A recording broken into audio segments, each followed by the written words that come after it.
Aynen tutuyoruz. Şarkı şeyleri söylüyoruz. Evet, hallettik. Yemin batınca bakılıma sinemin, maksadıma yetkizim, vakıtıma sinemin. Жақсы, отырыңыз.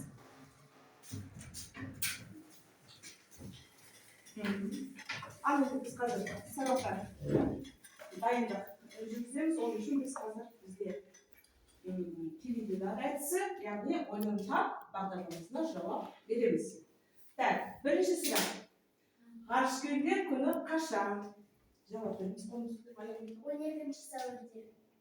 Толық жауап беріңіз. Ғарышкерлердің күні 12 сәуірде. Болады. Болады. Жақсы. Келесі. Сұрақ. Қазақтың тұңғыш ғарышкері кім? Толық сөйлеймін, жауап береміз. Қазақтың тұңғыш ғарышкерлері Тоқтар Аубакиров, Талғат Мұсабаев. Тұңғыш ғарышкері Тоқтар Аубакиров. Келесі. Сұрақ.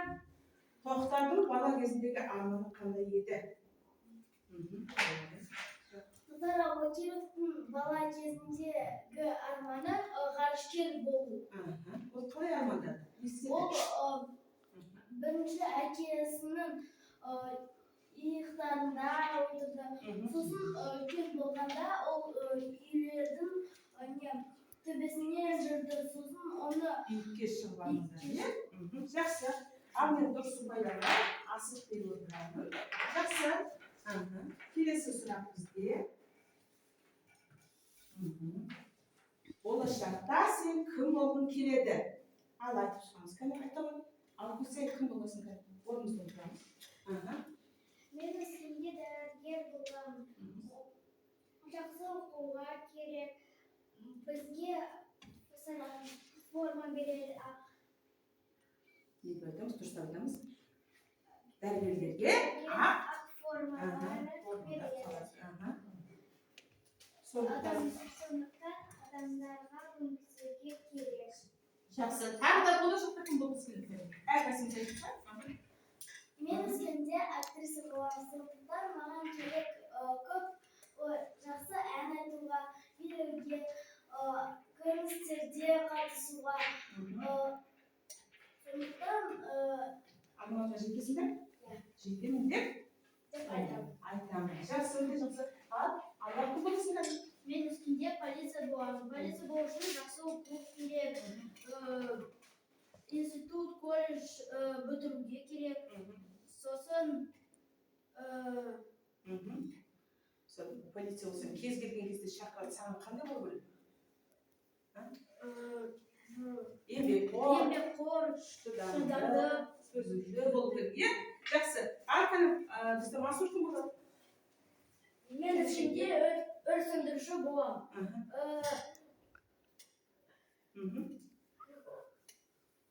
Өрт сөндіруші боласың, е? Нұрбол кім боласың қазір? Мен өскенде ұшқыш боламын. Сол үшін жақсы оқу керек, шыдамды болу керек, төзімді болу керек. Институт, колледжді жақсы бітіру керек, қызыл дипломға. Жақсы, кім толық жауап берді? Мен ұпайларды бердім. Келесі сұрақ бізде. Не болады екен? Арманға жету үшін не керек дейді? Біз бәріміз және айтып айттық. Сол арманымызға жету үшін қандай боламыз? Еңбекқор, шыдамды,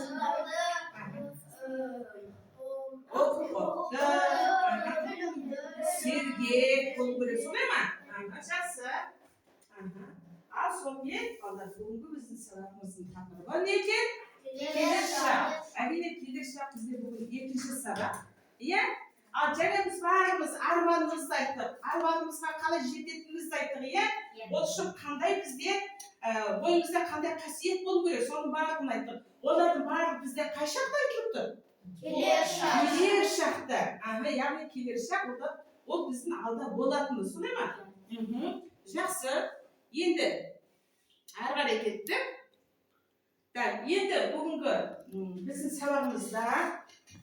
сабағымыздың жалпы барысы ұлттық құндылықтарға негізделеді. Ұлттық құндылықтарға бізде жатады ұлттық аспаптарға тоқталамыз, ұлттық ойындар ақсүйек және жеті қазына дейміз, иә, атадан балаға келе жатқан мұрадардан және әшекейлік бұйымдар. Сондай ма? Қазақи нақыштағы әшекейлік бұйымдар. Осы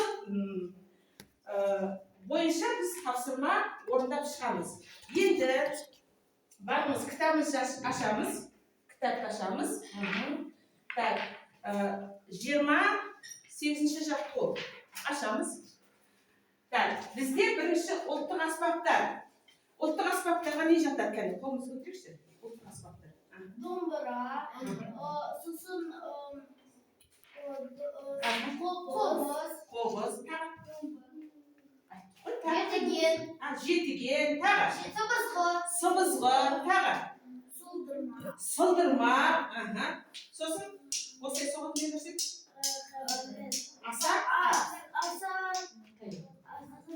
Асатаяқ, сосын бұлай дауылпаз, бізде ұлттық аспаптарымыз бар. Сол ұлттық аспаптардың ішінде бізде алдарымызда тұр домбыра мен қобыз. Домбыра күй ақтаса кім деуші едік біз? Құрманғазы. Қобыз қорқыт деп айтамыз. Жақсы. Енді осы ұлттық аспаптар бойынша біз тапсырма орындаймыз. 28-ші дәптерге жаза қойыңдар. 28-ші жаттығу. Так, 28-ші жаттығуда бізде не деп тұр? Мақал-мәтелдерді жатқа жаз. Мақал-мәтелдерді жатқа жаз дейді. Ал енді. Бір рет оқып шығыңдар, сосын мен жатқа жазсын. Тез-тез оқып жүріңдер, кәне.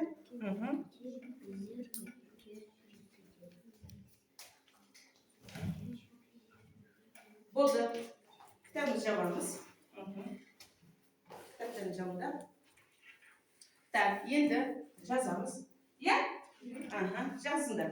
Ақыл көпке жеткізер.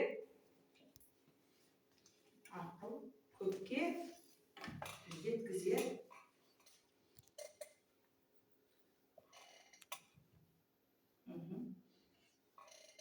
Өнер көпке жеткізер. Өнер көпке жеткізер.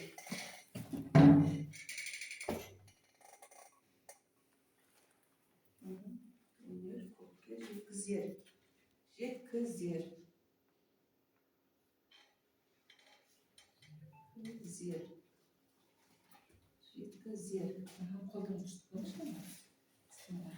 Так, екінші мақал жазамыз. Азаматпен дос бол. Азаматпен дос бол. Азаматпен дос бол. Қадіріңді біледі. Қадіріңді біледі. Қадіріңді біледі.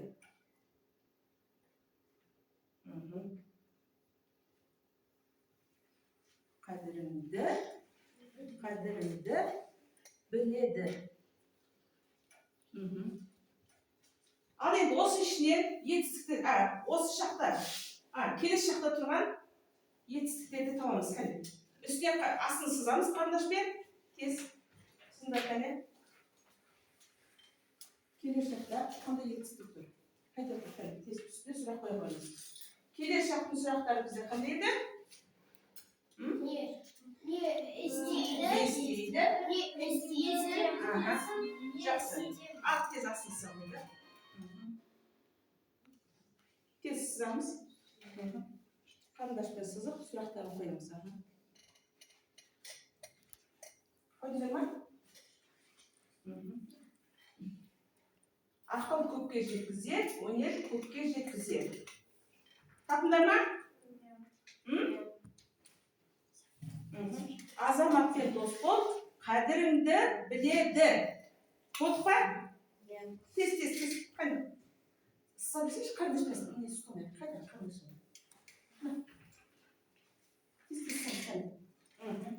енді дәптерімізді бір-бірімізге айырбастаймыз. Тексереміз, кімде дұрыс, қандайшылық қосу ойындар, кімде қате. Сыз қойыңыз.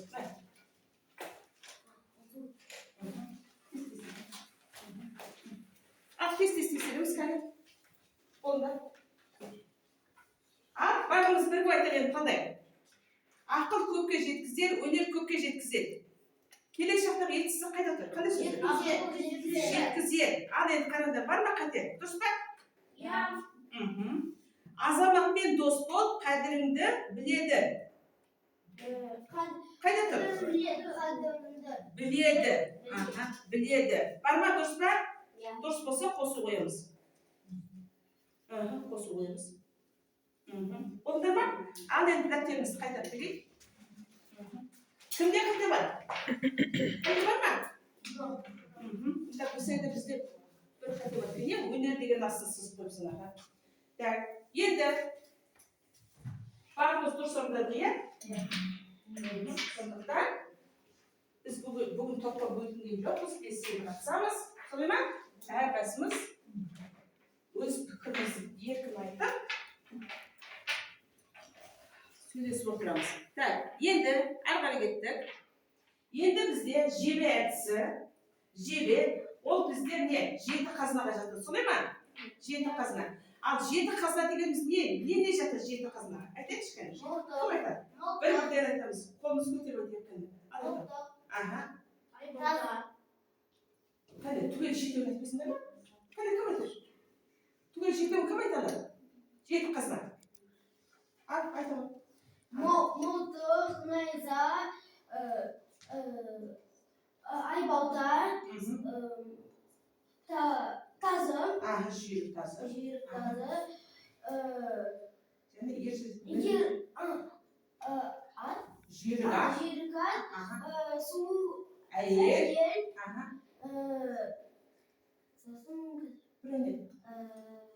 Не? Сада. Жоқ. Мылтық. Мылтық. Берен мылтық. Сондай ма? Осы міне. Енді сол 7 қазынаның бірінде жататын, яғни ер жігіттің қаруы бізде қалқан мен жебе. Сондай ма? Біз бұны садақтың жебелері оқтар деп айтамыз. Енді осыдан, осы тапсырма бойынша біз қазір орындаймыз. Бірінші дәптерімізге неге? Жарайды, тақта орындайды, иә? Жебелерден 3 тапсырманы аламыз. Қане, кім шығар? 3 тапсырма бар. Бұл бізде 29-шы жақ бол. Қане? Қане, кім шығар тақта? 3 жебені таңдаймыз, аламыз. Тақта шығымыз, қане? Ашық. Ала енді қане, кім алады? Суырып аласың да, қане? Жебе. Келесі. Кім шығар қане? Мазок. Қәрді. Ашық. Ал енді оқимыз, жебемізде қандай сөз тұр? Оқы. Көрсетсеш кәне? Оқы. Ойна. Көр. Яғни бізде 29-шы туылда оқы, көр, ойна деген 3 сөзді 3 шаққа, яғни осы шақ, өткен шақ, келер шаққа жаз деп тұр. Солай ма? Сондықтан біз оны орындап шығамыз. Кәне? Ал оқы деген сөзді кәне кім жазып шығар? Кел. Бірінші жазып шығамыз. Келер шаққа, не шақ? Осында үшеуін жаз. Мұнда осы шақ, мұнда өткен шақ, мұнда келер шақ. Оқы, е? Осы шақта не деп жазамыз? Осы жақта оқыдым. Осы шақта? Оқы. Қазір. Оқимын. Қазір. Оқып жатырмын. Жасаймын, оқып жатырмын. Сен де дайындап тұрдар, оқып отырмын.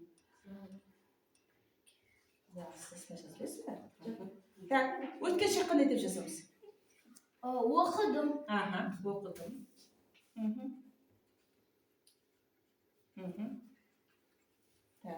Келесі, келер шаққа?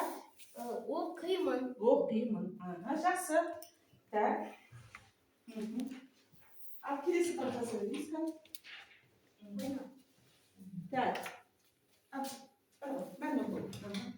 Ал мазурка қандай сөз? Ойна. Ойна. Ал өткен шаққа жаққа не деп жазамыз? Ойнадым. Ойнадым. Сендер дәптерге жазу керек, шықпаңдар. Ойнадым. Бірінші оқы деген жазыңдар. Келесі жаққа. Ойна. Алда болатын. Ойнаймын. Ойнаймын. Ойнаймын. Жақсы. Ал енді осы шақта. Қазір. Ойнамын. Ойнап. Не деп айтамыз? Ойнап жатырмын. Ойнап жатырмын. Ойнап отырмын. Ойнап жатырмын.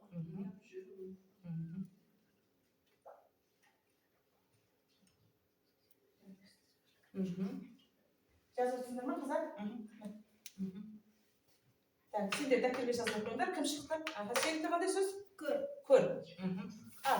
Келесі жақ. Көремін.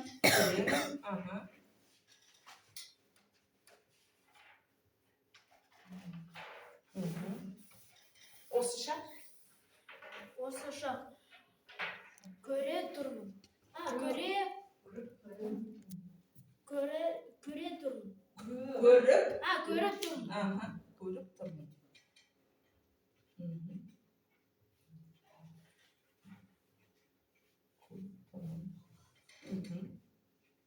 Жақсы. Өткен шаққа?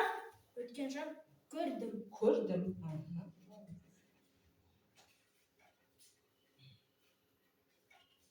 Жақсы. Оқайын ғой.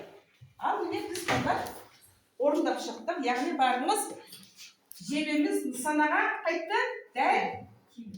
Дәл тиді. Солай ма? Жебеміз нысанаға дәл тиді. Яғни сендер қандай екенсіңдер?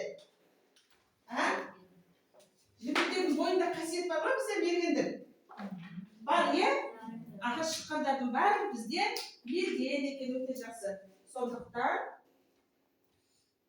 үшеуіне де жебесі нысанаға дәл тиді деп жапсырып қояйық.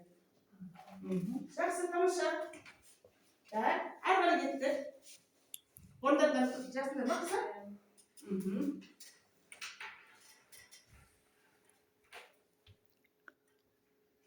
Енді ары қарай орындаймыз. Енді бізге келесі шаш бау. Ол бізде неге жатады? Әшекей бұйымдарға жатады. Солай ма? Қандай әшекей бұйымды білесіңдер?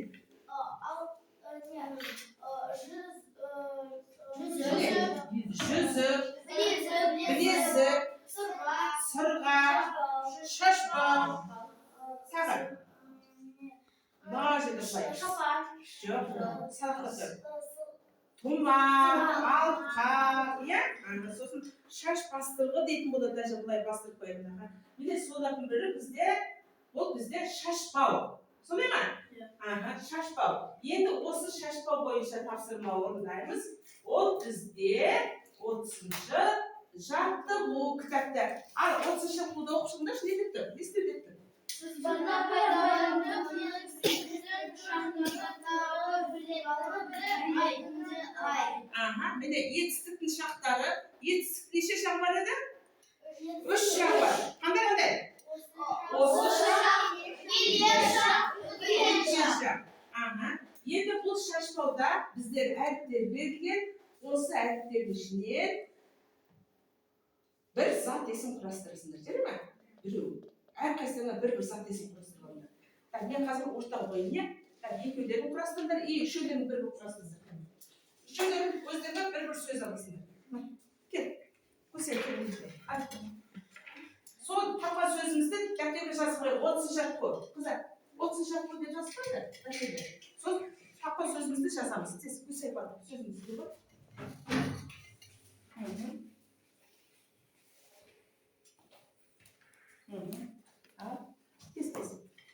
Бір ғана зат есін тауып аламыз.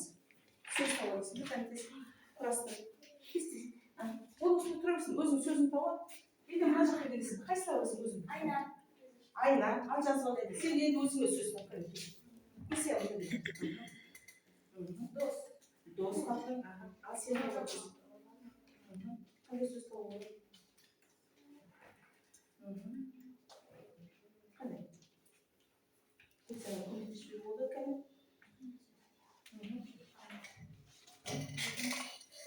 Алма қандай сөз табылды? Қандай? Алма. Алма шықты ма? Л бар ма? Не жоқ қой. Осында бар әріптерді құрастырамыз.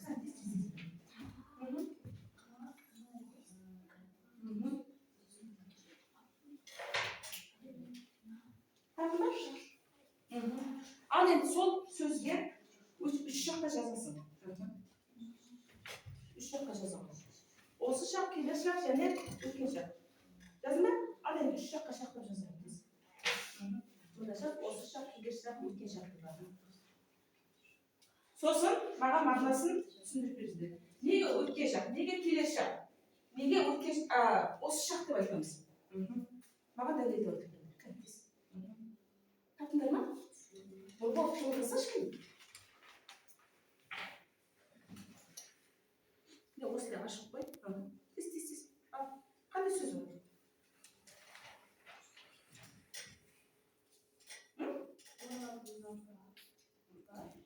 Қысқаша ғана сөз тапсашы, қысқаша ғана. Мысалы, мынандай сөз шығатын не? Не шықты? Қар, сол сияқты табасыңдар. Ал тез жаза бер, қарды.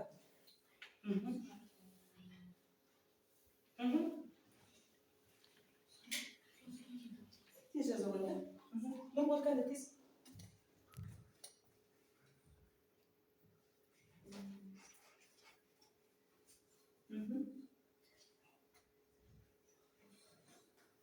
Қандай?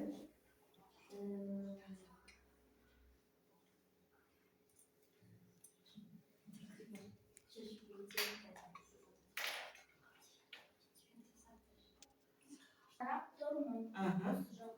Өткен шақ айнаға қарап болдым. Ага. Келесі айнаға қараймын. Жақсы, тамаша. Көсе, қане? Қане? Ай туралы. Тез. Ай.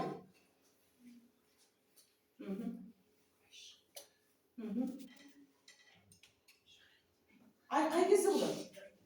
Түнде болады, енді тез жаза ғой. Осы шақ, өткен шақ қане? Сөйлеп жаза қоймыз, қане? Не болды? Қане? Ана болды ма?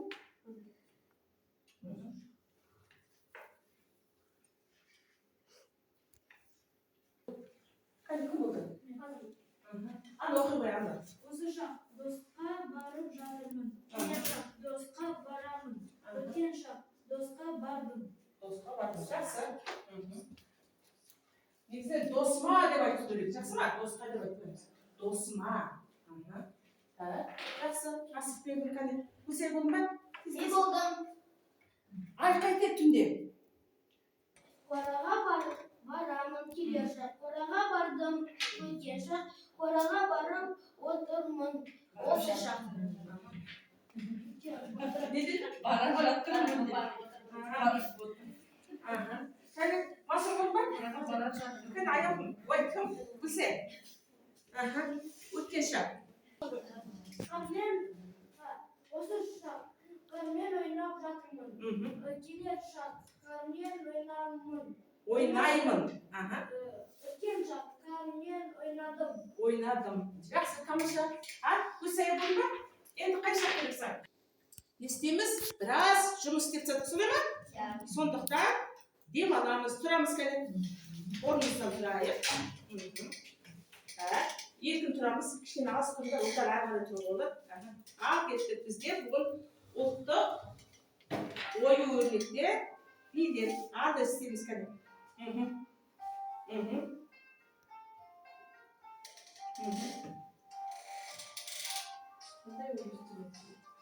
Қандай ойын мынау? Жай қошқан өз болды, е? Мынау бізде? Қандай?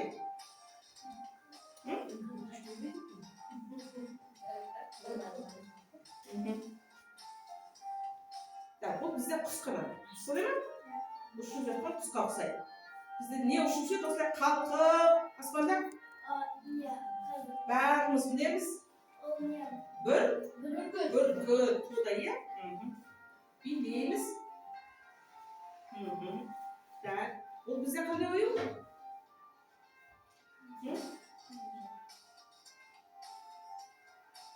Түйе табан дейді, иә?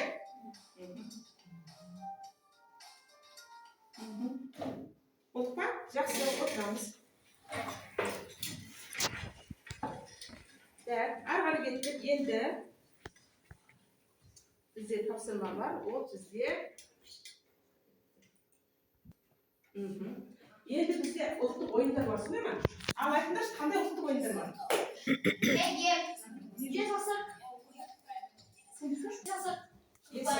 Көкпар, теңге алу. Ақтай бір-бірін қуат. Кімді қуат? Қыз? Қыз қуу. Көкпар. Арқан тарту. Қол күрес. Аударыспақ. Арқан тарту. Иә. Ал наурызда бізде орталықта қандай ойындар болды осылардың ішінде? Арқан тарту болды. Қол күрес. Қол күрес болды. Сосын мынау биш. Қандай? Керек. Яғни күш сынасу ма? Ат киер көтеруге. Ал енді үстел ойындар қандай бар бізде? Қол күрес. Қол күрес бар, сосын? Анау домалақ недермен ойнайды. Қандай? Ошақ сияқты. Тоғыз құмалақ. Жақсы. Ал енді сол ұлттық ойындардың бірін ойнаймыз. Менде ақсүйек. Ақсүйектің ішінде тапсырма бар. Ол бізде 31-ші жаттығу бойынша берілген. Жақсы ма? Ал ақсүйекті қай кез ойнайды? Қайда ойнайды? Далада. Күндіз бе, түнде ме? Ақсүйек қой ол. Түнде ойнайды. Оны лақтырады, сосын оны шөптің арасына іздеп табасыңдар. Ал қазір біз көзімізді жұмамыз. Мынау ақсүйек. Жақсы ма? Көздерді ашыңдар. Дәл қазір осылай оралған қағазды тауып аласыңдар. Вот бізде ақсүйек. Сендер көздерін жабасыңдар, мен қазір лақтырамын. Түсіндіңдер ме? Қайдан іздейтінімізді білеміз бе? Кім іздеп табады, сол тапсырманы орындайды. Айтыңыз, тапыңыз. Ал көзіміз жұмамыз, кетті кәне. Қатты жұмыңдар. 1, 2, 3, лақтырдым. Ал іздеп табыңдар. Бұл емес. Кәне, табыңдар. Ертеңі басқа жаққа лақтыр. Ал тез іздейміз. Ақсүйек. Іздеңдер. Ашыңдар көздеріңді. Кім жұмыста, я? Ой, көздеріңді. Іздеңдер. Ақсүйекті жайма қайда лақтырып дедім? Нені арыса іздейміз? Ей, қайда лақтырамыз дедім? Тыңдасыңдар шыққанмен. Ол ақсүйек далада ойнады. Шөптің арасына лақтырады, сонда ма? Түнде лақтырады. Түнде көріну үшін ақсүйекті лақтырып кеткен, ақ түсті сүйекті табылу үшін. Тез іздейміз кәне қолды. Ақсүйек кетті. Шөптің арасынан соғық. Тез. Соғық.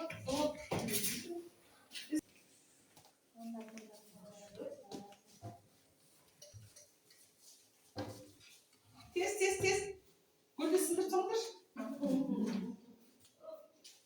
Таптыңдар ма? Ой, тауылды. Ақсүйекті тауылады. Ал енді тапқан басы бізді ашады. Ақсүйекті басқандар оқыңдар.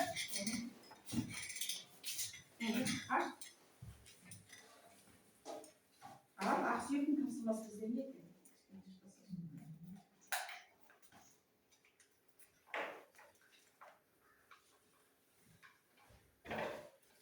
Ал не екен? Ақсүйек ойыны. Тыңдаймыз. Аспанда жүзеді. Оқысашы, не деп тұр? Жұмбақ. Аспанда жүзеді, қанатын қақпайды, жерде де жүреді, бауырлап жаппайды. Ол не? Аспанда жүреді, бірақ та қанатын қақпайды, осылай істемейді. А жерде де жүреді, бауырлап жаппайды. Қарнымен жаппайды екен жерде, кәдімгі бауырлап. Не? Ұшар, дұрыс, ұшар. Ал енді аяғын бізде тақтаға шығады. Мынаны ұста шығады. Домбыра ұста. Жақсы. Ал аяғын тақтаға, ұшақ сөзім. Естеміз кәне, кітапқа қараңдар. Ne istedin? Uşak sözü ne istedi? 31. şart bu. Aha. Аспанда жүзеді, қанатын қақпайды. Жерде де жүреді, бауырлап жатпайды. Етістіктер. Қай шақта тұр? Кәне, Масур сен айтты ғой? Кім орындайды? Айтты ғой, қай шақта тұр? Жүзеді. Қай шақта тұр? Кәне, кім айтты?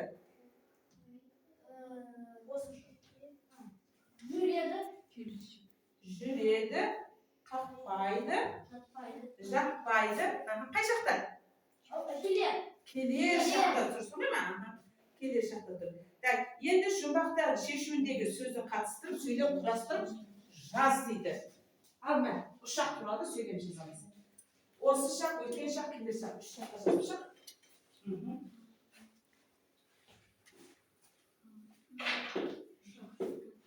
Мансур. Жаңа кім айтты? Келер шақта тұр деп, Амар айтты да?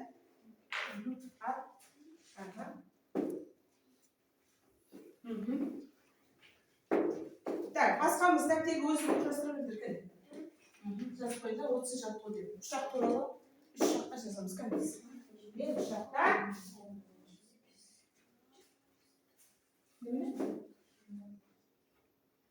Немені? Шамы? Не деп айтамыз? О, шамы. Мен жазып келесі. Өткен шақ. Өткен шақ. Енді қай шақта жазамыз?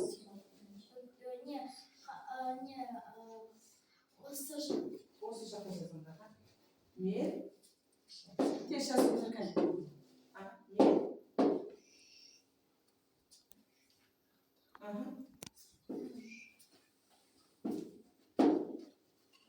Шақта. Мен ұшақтамын. Жақсы. Мен ұшақтамын. Түртке қоямыз. Жақсы. Үш тапсыр болуы керек. Так, орындадық па? Болдық, иә? Ал енді осымен сабағымыз аяқталды. Келер шақта, жалпы етістіктің шақтарын аяқтадық. Солай ма? Етістіктің үш шағы бар, иә? Осы шақ, өткен шақ, келер шақ. Солай ма? Енді сендер маған осы бүгінгі сабақта қызықты не болды, несі ұнады, несі ұнамады, қандай қиындық болды, яғни біз сабақтың соңында қазақтың ұлттық тағамы бешбармақ ұсынамыз сендерге. Түсіндір ме? Осы бешбармақтың өз бөліктерін алып, артында жазылған сұраққа маған жауап бересіңдер. Жақсы ма? Алып бір білдірді. Көсеге бол.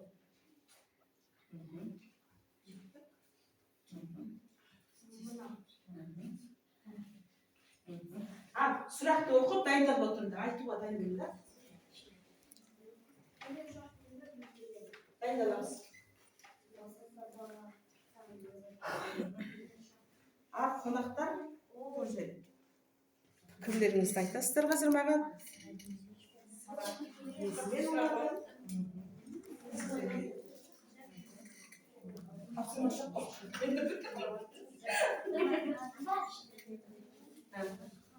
Ал, кәне жауап берейін. Кім жауап береді?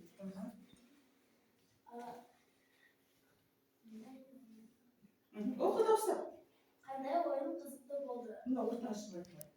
Қандай ойын қызықты болды? Маған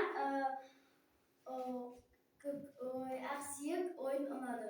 Несімен ұнады? Анда біз қалай ізденуші едік. Бірінші қайда қателесіп іздедіңдер?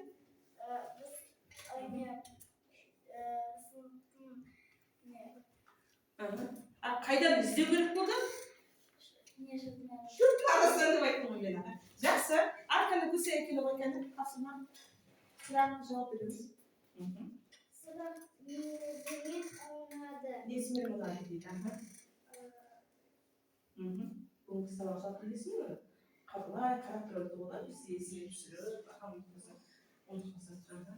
ұнады саған? Маған бүгін сабақ ұнады, келер шақ, осы шақ, өткен шақ ұнады. Неге ұнады? Өйткені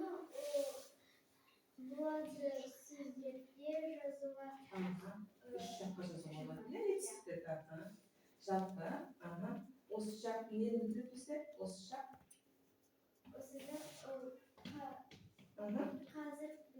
Қазір болып жатқан, иә? А өткен шақ? Өтіп кеткен шақты. А келер шақ? Ал келер шаққа өзің туралы бір сөйлеп айтшы. Келер шақта. Мысалы, мен деп өзіңді айтып кетеді. Ертең, или қазір сабақтан кейін не істейсің, сондай айтып.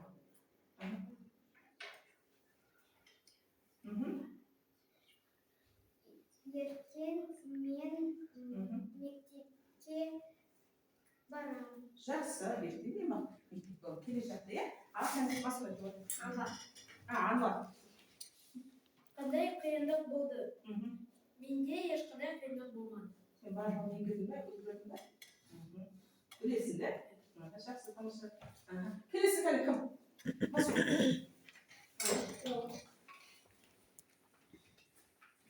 Келер шақ мені білдіреді.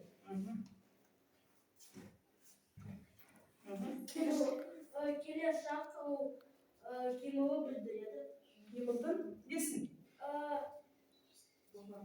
Не істеді?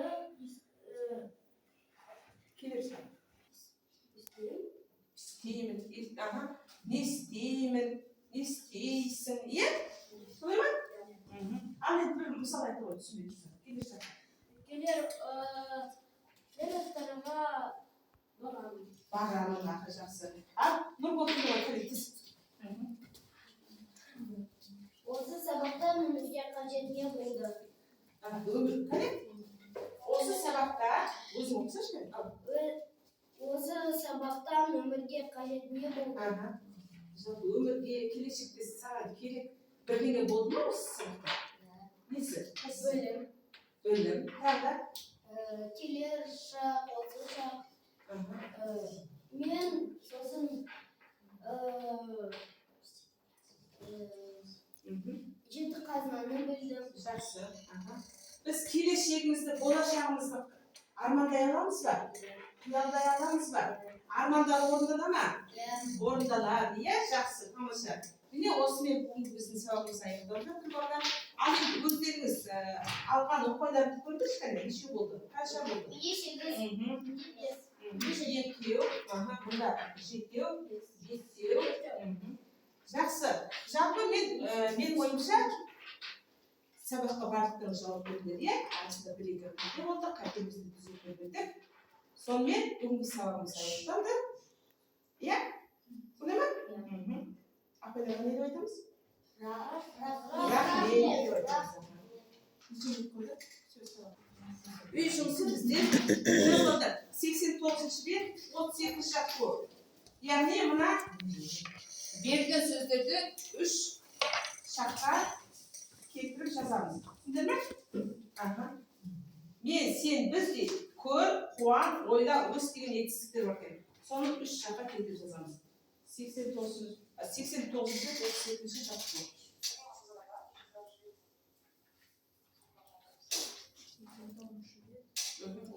32-ші шақ. Жақсы. Шығып мына жерде